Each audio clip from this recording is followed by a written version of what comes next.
They both had thick manes of curly red hair and wide smiles. Billy's smile made her grin. He looked so cute without his front teeth. He was an adorable kid and had always been easy. He wanted to make everyone happy. He was sweet to her, and he loved pleasing his dad, and he knew the way to do that was to talk to Larry about sports. He remembered everything his father told him about every game. He was 5, and for the past year he had said he wanted to play football for the 49ers one day. "That's my boy," Larry Norton always said proudly. He was obsessed with sports, football, baseball, and basketball.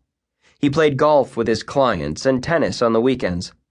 He worked out religiously every morning, and he encouraged his wife to do the same. She had a great body when she wasn't pregnant, and she'd played tennis with him until she got too big to run fast enough to hit the ball. Marilyn was 30 years old and had met Larry when they both worked for the same insurance company 8 years before when she got out of college. He was 8 years older and a great-looking guy. He had noticed her immediately and teased her about her coppery red hair. Every woman in the place thought he was gorgeous and wanted to go out with him. Marilyn was the lucky winner, and they were married when she was 24. She got pregnant with Billy very quickly and had waited 5 years for their second baby.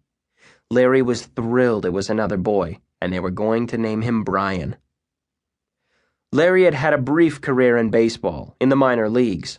He had a legendary pitching arm, which everyone felt certain would get him to the major leagues. But a shattered elbow in a skiing accident had ended his future in baseball, and he had gone to work in insurance. He had been bitter about it at first, and had a tendency to drink too much, and flirt with women when he did. He always insisted it was just social drinking. He was the life of every party, and after Marilyn married him, he left the insurance company and went out on his own. He was a natural salesman and had established a very successful insurance brokerage business which afforded them a very comfortable lifestyle and plenty of luxuries. They had bought a very handsome house in Pacific Heights, and Marilyn had never worked again. And Larry's favorite clients were the professional major league athletes who trusted him and were his mainstay now. At 38, he had a good reputation and a very solid business. He was still disappointed he wasn't a pro ball player himself, but he readily admitted that he had a great life, a hot wife, and a son who would play ball professionally one day if he had anything to do with it. Although his life had turned out differently than he planned, Larry Norton was a happy man. He hadn't come to Billy's first day of school because he was having breakfast with one of the 49ers that morning to sell him more insurance. In cases like that, his clients always came first, particularly if they were stars.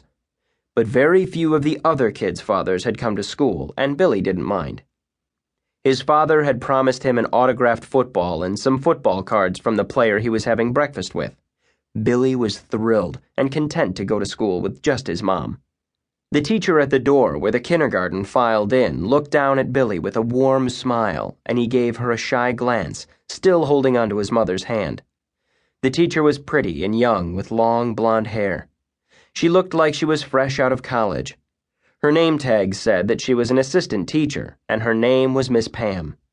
Billy was wearing a name tag too, and once in the building, Marilyn took him to his classroom where a dozen children were already playing, and their teacher greeted him immediately and asked him if he'd like to leave his football in his cubby so his hands would be free to play. Her name was Miss June, and she was about Marilyn's age. Billy hesitated at the question and then shook his head. He was afraid someone would steal his football. Marilyn reassured him and encouraged him to do what the teacher said. She helped him find his cubby in the row of open cubby holes where other children had already left their possessions and some sweaters. And when they went back into the classroom, Miss June suggested that he might like to play with the building blocks until the rest of his classmates arrived. He thought about it and looked at his mother, who gently nudged him to go. "You like playing with building blocks at home," she reminded him. "I'm not going anywhere. Why don't you go play? I'll be right here." She pointed to a tiny chair and with considerable difficulty lowered herself into it, thinking that it would take a crane to get her out of it again. And with that, Miss June walked Billy to the building blocks, and he got busy making a fort of some kind with the largest ones. He was a big boy, both tall and strong, which pleased his father. Larry could easily imagine him as a